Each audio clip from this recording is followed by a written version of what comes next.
Hey, what's up? Andrew Kramer here for VideoCopilot.net, and welcome to another very exciting tutorial. And I gotta say, with a name like Copilot, I should have like a jetpack or something. Instead, all I have is a stupid Segway, and always tips over. Anyway, very exciting tutorial. We've got Sam Loya, John Jenkinson, and we're gonna be creating an advanced time freeze effect as seen here on our payment plan short. We'll just take a quick look at the... Oh no. Uh-oh. Alright, so hopefully the DVD with the commentary will be coming out. It'll be very similar to that. Now, we've got this glass pieces, and we've got Sam Loya. And one of the cool things is the camera almost looks like it's orbiting around these guys. So we're going to talk about how we're going to do this. If you were to shoot it yourself, you want to be on a dolly and simply lock the camera off and, slide the camera down the dolly. And if you want to check out some cool behind the scenes, go to the blog, click on the blog show, and we've got a making of payment plan, a lot of cool behind the scenes stuff and some alternate stuff as well. So check that out, and you should also check out Pro Scores. All right, back to it. Okay, so here we are in After Effects, and what I have here is some footage of Sam Loya, and we're going to take that and drop it into a new comp. And this is the trick, basically. These two guys were sitting in the car, being very, very still, and the camera sort of dollies down past them. Now, what we need to do is motion track this shot. Now, ideally, you probably want to use a 3D camera tracker, but we're going to use the tip from the 3D Ledge tutorial where we're going to use 2D tracking for a 3D camera. So here's what we need to do. We're going to bring up the tracker window, which is already up, and we're going to select the footage. We're going to choose Track Motion. So we're going to jump right into this tutorial. I'm not wasting your time. Actually, real quick, I want to tell you this story. No, just kidding. I'll try to resist telling you too many stories because that could be trouble. So I positioned the motion tracker onto the lock on this door, and we'll just extend the area like that, and we're going to click on the track forward.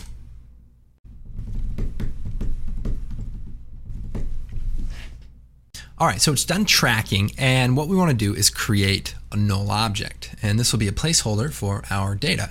And we'll choose Edit Target, make sure the null is selected, and we'll click Apply, and X and Y. Okay, so looking good.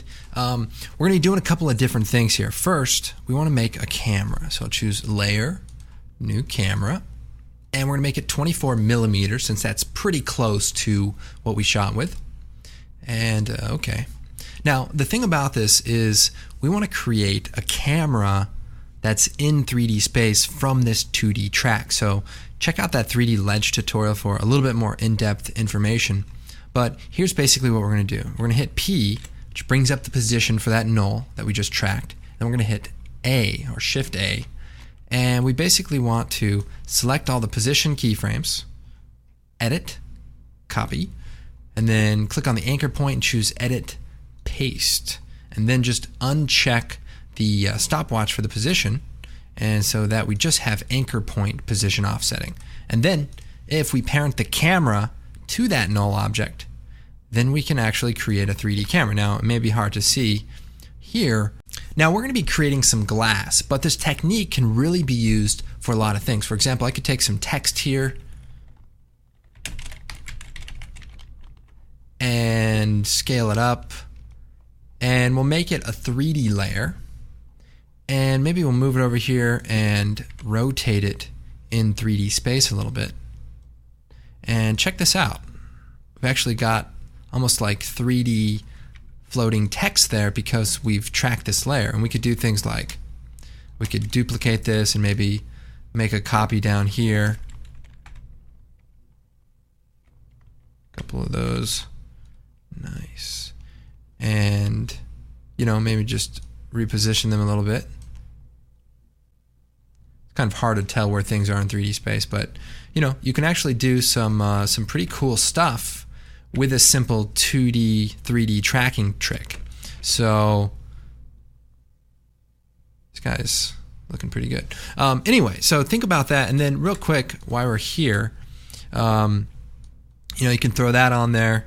And another interesting thing that I did, just because I could, is I took these future balls from the previous tutorial and simply set up a particle system. Shut off the glass.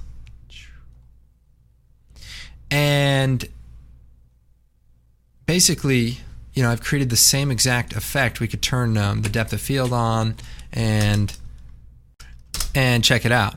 So even though we're going to be using 3D Max today, this concept should be interesting enough to use in other cases where you want to combine 3D looking elements in your shot, and all you have is After Effects. So there's really a lot of possibilities here. So back over here, we've tracked our camera, and then I want to create a reference point. So we'll create a new null, we'll make it 3D, and we just want to move it right to that point.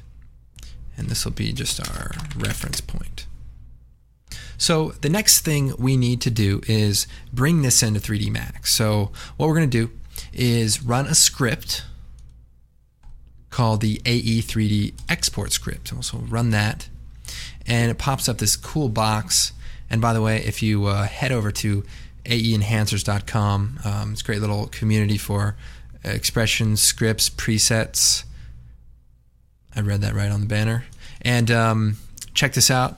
You can download it, and we're actually going to be using it. And you can use apparently light wave data in Cinema 4D, so that should help out Cinema 4D people who want to kind of follow along. Also, there's one thing that you may have to do in the general preferences is click on something in here called Allow Scripts to write files in Access Network, including your personal files and your family. And then you just hit OK, and that gives Adobe permission to, come to your house and go through your stuff. So we're going to select the reference point and the camera, and we're going to choose 3D Max, and we'll call this B, and we'll choose options. And one of the things in the options I want to do is turn up the world scale to 1 to 10 so that it's nice and big, and we'll choose close, and then we'll hit export. Make sure your work area is set there. So now it's created a script that we can then run in 3D Studio Max. So we're going to jump over to 3D Max, knock a few things out, and we'll be back here in After Effects for the final composite. All right, so here we are in 3D Max, and what we want to do is take that script, drop it into a viewport, it will run, and then we have a camera and that target null object. Now, one thing that we need to do is rotate the scene because the camera is up above looking down. So what we can do is take a dummy object, put it right here in the middle, set it to, let's make sure it's at 0, 0, 0. And then what we'll do is we'll take the camera and that other null, and we're going to parent it or link it to that new null object, or dummy object as it's called. And then we're going to rotate it, and make sure we're on lock rotation, and we're going to rotate it about 90 degrees. So what that's done now is our camera is looking much better. So the other thing I want to do is bring in the background image. So we'll choose viewport background, and we'll select the file. Now here I have a JPEG sequence of the shot, and I want to make sure it's set to sequence and choose open, and we'll hit OK. Now I want to make sure it animates in the background, and active view, which is going to be this perspective view, and we'll hit OK. Now real quick, we'll come over here to the render setup. Now we want to make sure that we're using the mental ray renderer. We'll select this, choose mental ray, and hit OK. And then also we'll come down here to the HD TV settings, and we'll just do 1280 for now, and we'll go and close that. Then I'm going to right click on this, and we're going to choose show save frame, and I'll just make sure it stays the right aspect ratio. Okay, so we need to create some glass. So right click, go look through the camera here, and if we look through the camera, you can see that green null is staying right on the door handle like we tracked. So that's perfect. Now we need to make some glass. So we're going to zoom in here. We'll come over here to the shapes, to the line, and we just need to draw some various glass pieces. So just pop this open, and this is where you can let your creativity run wild. There we go. So we've got these 4 glass pieces, and we'll come over here to the modify, and I want to attach them all together. So I'm going to say attach multiple. And the reason I'm going to attach these is we're going to add a couple of effects, and this way I don't have to do it for all of them. I can just do it for one thing and choose bevel. And we'll go back over here to hit P, and we'll go to our perspective view. And we're going to just turn up the height, which will make it 3-dimensional. Now I want to convert this to an editable poly, so I'm going to right click on it, convert to editable poly. And then I'm going to use the face selection, and we're going to select all of the faces. I'm going to come down to the bottom here, and we're going to set up the material ID. And what this is going to allow us to do is put one color on the front and back and another color along the edges of the shape. So we want it to be a little darker on the edge and a little bit more see-through in the main part. So we're going to set the material ID to 1 for everything, and then we're just going to select right down the middle here, and we're going to set the ID for those to 2. Very good. Now for reference, I'm going to hit M, bring up the materials, and we're going to make a multi-sub object material, and we'll just keep those maps. And for the first slot, we'll make it red,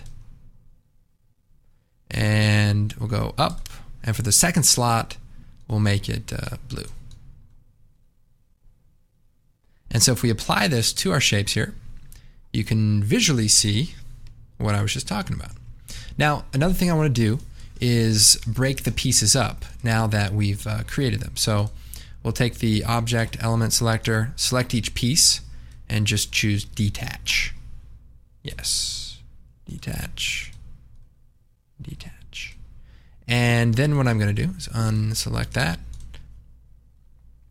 And then we'll select all of our pieces here, come over here, we're going to choose Effect Pivot and Center to Object.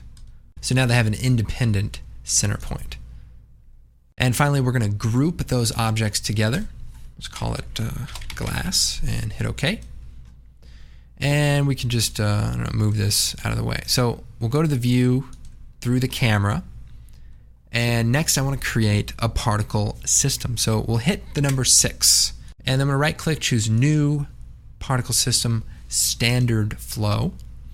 And this is a basic flow, but we're going to make several changes. So, okay, so here we have the camera, and as I move forward we can see that we have this particle system.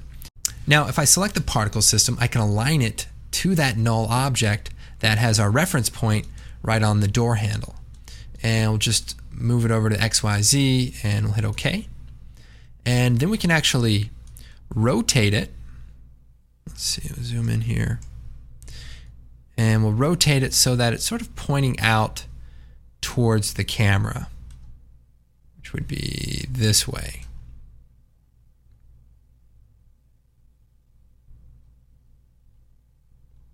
All right, so these are going to be the pieces of glass that are flying out from Sam's head.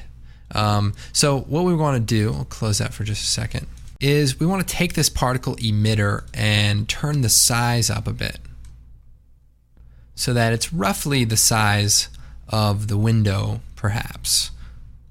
Since we're not actually creating a simulation, it's more of a fake effect, so we can kind of get away with it. So bring up the particle flow again, hit 6, and we're going to change some of these things out. So first, instead of the shape, I'm going to use a shape instance. And what that means is I want to basically take an object from my scene and convert it to the particle. And we'll pick our geometry. And remember, we grouped it together, so we're going to select the particles for the group members. And it'll separate them so that it randomly picks them. Now, for the display, let's change this to geometry. So now we can see all of our particles. And then let's play around with the look. So probably turn the scale down to about 40. Maybe turn the randomness up a bit. Now for the speed, I want to turn up the divergence. So if I turn that up, then the pieces will go flying everywhere. I can turn the speed down a little bit. We'll go to the birth rate. Let's turn it up to maybe 500. I mean, that's way too much glass, but it's also pretty awesome too. So that's it kind of makes up for it. Now, if we go to the top view here, we want to make sure that we see particles close to the camera and then also close to where they're being emitted. So let's turn up the emit stop to about 33. So that looks like enough particles. So we're going to reference frame 36. So let's remember that. Another thing we can do is go into the position here and just give it a new seed, and we can see some different looks as far as where the particles are. Now, one thing you'll note is that the rotation is on and it's random 3D. So without it, they're all flat. You turn it on, they're just kind of flying around. So again, you can rotate through the random seeds as well, so you can find something that works for you. So this is the basic idea. We're creating these particles and we're referencing geometry and looking pretty good. Now, one quick thing we want to do, now because we have material IDs, what I want to do is bring out the mapping node and just put it out there so that it makes sure to reference the correct faces for the next step. So we'll close that. Now what we want to do is freeze our particle system. So we'll come over here to the compound objects. We're going to click on the mesher, and we'll just click on our scene here, and we'll come over here to the modify tab, and we want to pick an object, which is our particle system, so these green particles. And what it does is it sort of references your geometry. So if I slide through, you can kind of see that it moves. And one of the things that we can now do is we can right click on it and convert it to an editable poly, which will essentially freeze it at that point. So if we hit 6 here real quick, bring the particle system back up, we can just hide our current particle system, and then we'll take our mesher object, and we may need to rotate it around, and we're going to put it in place of the other system, since now it's actual geometry. So we just kind of stick it in there, and it's indeed frozen, as we can kind of scrub through here and see that. Now I want to make sure that it's in front of that point, that track point right there, so that none of the particle pieces look like they intersect with SAM. So another quick thing that we can do is we can duplicate it. So if we hold down Shift and just drag a piece off, we can make a copy and maybe scale this copy down to create some like micro particles right here at the impact point. So this is really up to you. I mean, if you want glass to look a certain way, just play around with the settings.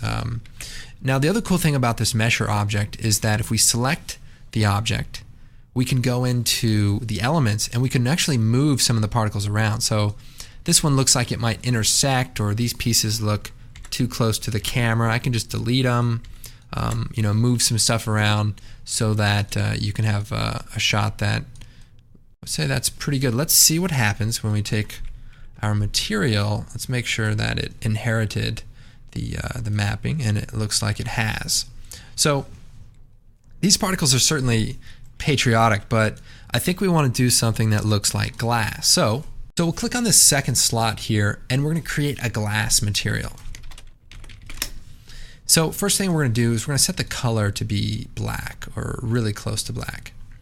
And we'll go down to the map settings, and we want to add in a refraction map. So we'll select that, and we're going to use a ray trace. And this all looks very good, and we'll go up real quick. Probably set it to about 90. And we'll turn on the background there so we can see what's happening. Now if we look in the extended parameters, we have the index of refraction. So what that allows us to do is create glass that bends or warps the background a little bit more. So we can maybe do 1.9, which is a little unrealistic, but it's not as extreme. And then we'll also set it to be two-sided. So this is our basic setup for this glass material, but we also need to create something for it to reflect. So this is where we have to start getting tricky. Now, in order to make this reflection, we're going to be using a spherical map. So I'm going to take a sphere, draw it in our scene, and it's going to be really, really large. We want it to be basically bigger than all of the stuff in our scene. And then we're going to add a quick modifier to it called normal. And what that does is allows us to flip the normal so that the faces that are inside are actually visible. So we'll hit M, and we want to create another material. So here, this is going to be called the world.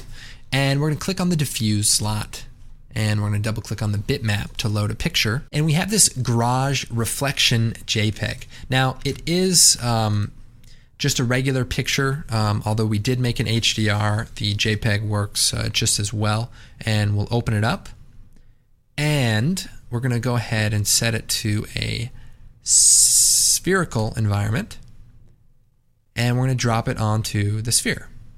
So if we look at this, you can kind of see this garage world. So our particles will essentially be reflecting this.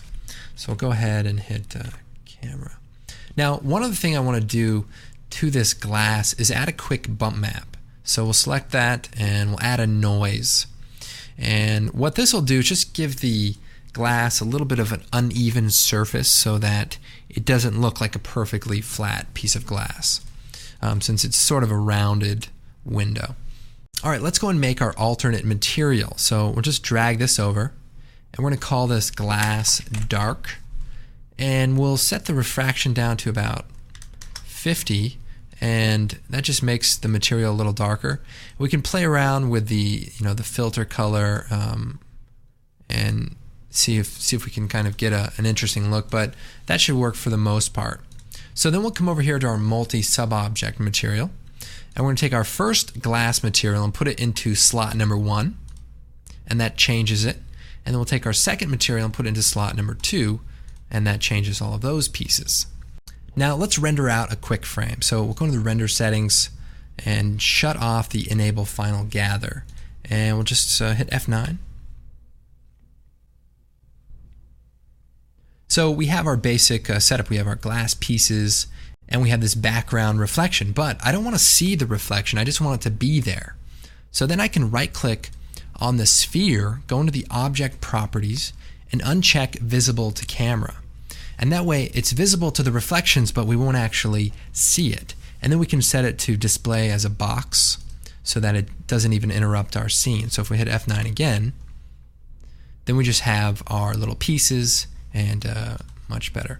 Now the other thing I want to do is add the actual video into the scene so it can be refracted and reflected. So we'll come over here, we're just going to create a box. Let's see here. And we'll make it, let's see, we want it to be HD, so 1920 by 1080 divided by 10. And we'll just scale this up. And we want this to basically fill the frame. So we'll just move it right here, and okay. So then I'm going to hit M, and we're going to create another material, and this is just going to be our video layer. And we'll click on the diffuse, and we'll load in the SAM JPEG sequence, and we'll hit open. Okay. And we'll take that material and drop it into the self-illumination channel as an instance, and we'll hit OK. And then we'll turn on the show mapping, and we'll drop this onto that plane. So we can actually see that it's right here. So if I move it around, we have the video that is in our scene. All right, now another thing we need to do is take this video background layer, and first we'll just make it a little brighter. And what I want to do is parent it to the movement of the camera, because if we move around, that video is just staying there. So what we can do is select that and then link it to the position of the camera. So that way, when the camera moves, our whole scene will move, and it'll just work a lot better. Now I want to take the glass pieces and I want to rotate more towards the camera so that, just so that there's a little bit more excitement going on as the camera moves past. And then another thing we can do is we can go in and maybe delete some of the, pieces that kind of intersect with things we don't want. All right, so this is looking pretty good. We've got our glass pieces, and let's go and take a look. It's looking pretty good for a pre-composite. But one of the things that we have a problem with is the alpha channel is completely white. So how are we going to composite this in our scene? Well, what we're going to do is select that background video layer that we created, and we're going to go to the object properties, and we're going to set it to not be visible to the camera, but to the reflections and the refractions. So just like with our spherical environment, we'll now be able to render it out. We'll have the nice refracting of Sam's face, and the pieces will be reflecting our spherical map, but now we have a good alpha channel to actually composite. So this is pretty much where we have to render it off. So we'll come over here to the render settings, set it to the range or just the active segment, make it HD 1920 by 1080, and save the files. You can do maybe a TIFF, and go ahead and render it off. 16-bit with the alpha channel is probably a good bet. And then just click render. Okay, so here we are back in After Effects, and I've brought in our glass render, and it's looking good. It's got an alpha channel, and I go into the interpret settings real quick, make sure it's set to 24 and straight unmatted, and we'll hit OK. So I'll go ahead and take this and drop it into my comp. Now I actually rendered it out starting at frame 41, so I'm just going to slide that over. And if we take a quick look, we've got some suspended glass, and the scene is almost there. Now we'll probably do this last in other tutorials, but I'm just going to do a quick color correction because it's so dark. So just brighten this up a little bit, a little contrast, and add in a little bit of blue, the usual. All right, so that should make it a little bit easier to see. We've got these pieces and they're looking pretty good. Now another thing we can do is color correct the glass individually. So we can, we could brighten it up, we could darken the pieces. It's kind of up to you. I think it looks pretty even. We have this slight green tint to it, and you should be able to color correct it. Now another idea would be to maybe export a Z-depth pass and do like a depth of field on some of the pieces, but that might take a little bit too long. Now one thing that we're going to do is we're going to take the Sam face comp 3, drop it into a new comp, and then I'm going to hit Control K, and we're going to set the resolution to 960 by 540, so half res. The footage was actually shot at 4K and then down res to HD, so we're sort of doing half of that. And I'll hit OK. And then we'll take the null object that has that tracking data, and we'll copy it, and then we'll paste it into here. Now, if I parent my Sam face footage to the null object, watch what's going to happen. If I scale the null down just a little bit, maybe reframe it here. If I scrub through the video, it almost looks like we're orbiting around it because we basically stabilized the footage to that point by parenting this footage to that null object, we basically create a stabilization right around Sam's face. So let's take a quick look at this. So it just gives it a much more three-dimensional look as we fly around the scene.